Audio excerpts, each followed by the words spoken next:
2 weeks ago, we talked about a subject that I liked, even though I didn't think it worked well. So now we're going to switch gears and talk about something that I don't like, even though I think it is the way it would have worked. We're talking about Section 31, and again, I very specifically am talking about this in regard to Trek. And welcome back to the heart of the stories we tell. I'm Rob, the host, and this is another look deep into what makes a story, a theory on storytelling by a storyteller who believes that every story has merit.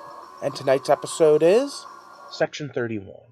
Okay, so for those of you that don't know, Section 31 has been retrofit into all of Trek.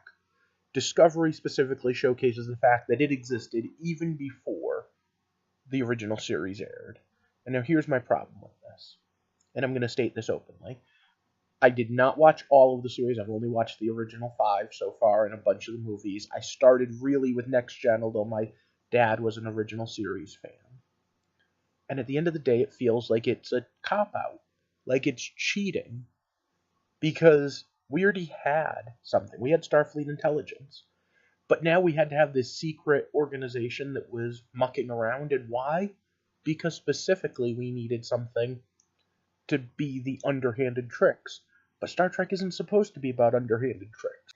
Now, having said that, I also will admit that it's probably a realistic example of how humanity would go to the stars. But okay, before we get into details here, let's talk about what it is I do here. I examine stories and come up with theories of storytelling, how and why we tell stories, and break them down into little tiny bits, specifically with a writer's eye in mind. If that sounds interesting to you, you can of course join my Patreon to help me out, or you can just click subscribe or leave a comment or a like, all of which help. So Star Trek throughout the years, at least from my point of view, again starting Next Gen but seeing the original 5 series, feels like it's a upbeat future. Discovery and, well, I mean even DS9 to a certain point, made it more psychological, made it more deep. And yes, that's probably better storytelling, but it just doesn't feel the same to me. I'm not one of those people that's saying, oh, I'll never watch Discovery, because if it ever came to Netflix, I would totally watch it. But right now I'm not because I can't afford the CBS app.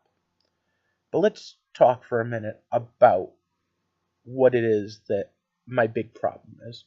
Starfleet Intelligence was always the Obsidian Order, was always the Tal Shiar. It was always what the secret military intelligence was of Starfleet. And I totally get that. And I understand it. You know what I don't understand? Why we needed to have a special offshoot of them. Why we needed to have something that was like them, only less Starfleet, less Federation.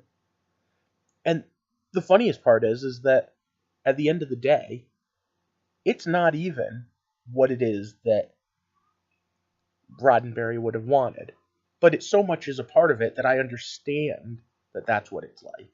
From episodes like Pegasus to episodes that had all sorts of stuff going on, we always had humans that could be villains. But very specifically, we had something. We had most humanity was doing good. Now, according to some, and this is thanks to Memory Alpha, Gene Roddenberry didn't even like the idea of Starfleet Intelligence, because he didn't like the idea that we'd be sneaking around and having intelligence agencies.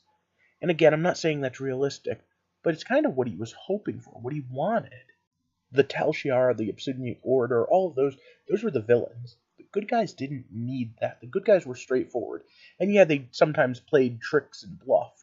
But at the end of the day, they didn't have an organization like that. Now, over the years, there have been quite a few appearances of Section 31, but it really started in Deep Space Nine. The first time we saw them, they were pulling underhanded tricks, and there was a certain part of me that understood, hey, things are getting darker in this universe. Very specifically, we have the Founders that are changeling shapeshifters infiltrating, and we have the Dominion War, which might be one of the most horrible wars the Federation's ever fought. maybe the idea that Starfleet Intelligence would create an offshoot in that particular moment, Section 31, and say, hey, any dirty tricks you need, go ahead. And let's be honest, even the main characters, even Cisco and O'Brien and Bashir and Kira, already were doing some shady stuff sometimes. So the idea that someone in Starfleet Intelligence would make an offshoot just made sense. The problem is that that's not what we got. What we got is that Star Trek Section 31 has always been there. In fact, it predates the Federation. It was Earth Section 31.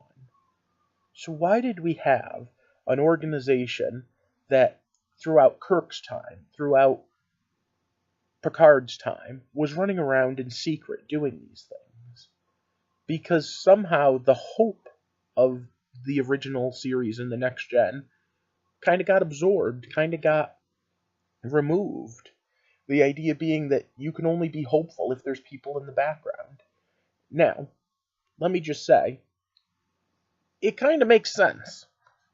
As much as I don't like that particular change of continuity, in the real world, we have the CIA, we have the NSA, we have military intelligence. We have probably organizations we don't know the names of. We have the FBI. We have people doing these dirty, underhanded things. Why? Because sometimes you need someone doing them. So I understand why this could be. What I don't understand is from a writing standpoint, it completely changes the entire outlook of how the Federation, how the Starfleet operates. And that's what gets me. As a writer, I sit there and I go, are you really just throwing away all of the original concept of everything's good and hopeful in the future? Because in theory, you can make it a little more entertaining in that it's a little more realistic. I don't want realism in my Star Trek. I want teleporters, and I want people who can solve the problem quasi-magically because things just work out. Even things that have long drawn-out situations. Like, I like the idea of the Dominion War, or the Borg crossing of Voyager that took a whole season to tell. I even wouldn't have minded if Section 31 was a response. But it wasn't. It was always there. And that kind of bugs me. Now, I've been told, and again, I have not watched, I've been told Discovery does a lot of this. And if so, I'm curious. What do you think? Would you prefer to keep to Roddenberry's original thought that it's a perfect world, we don't need to be the bad guys because the bad guys are exterior? And then, let's be honest, all of those weird forehead aliens are really just aspects of humanity that he's examining. Or do you prefer this more nuanced take? I did a series about superheroes where I said the more realistic superheroes get, the less fun they get. And that we end up with questions like, do you trust Superman? And Man of Steel is probably the perfect example of what happens when you want a realistic Superman. Is this now a realistic Trek? Is that where we are? Is something like Section 31 the way we tell stories now? Is this what stories are? We have to have this?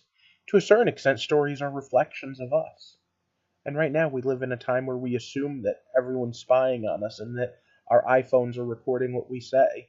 And Facebook is actually probably popping up an ad right now for the Section 31 book because I'm talking about this in front of my computer.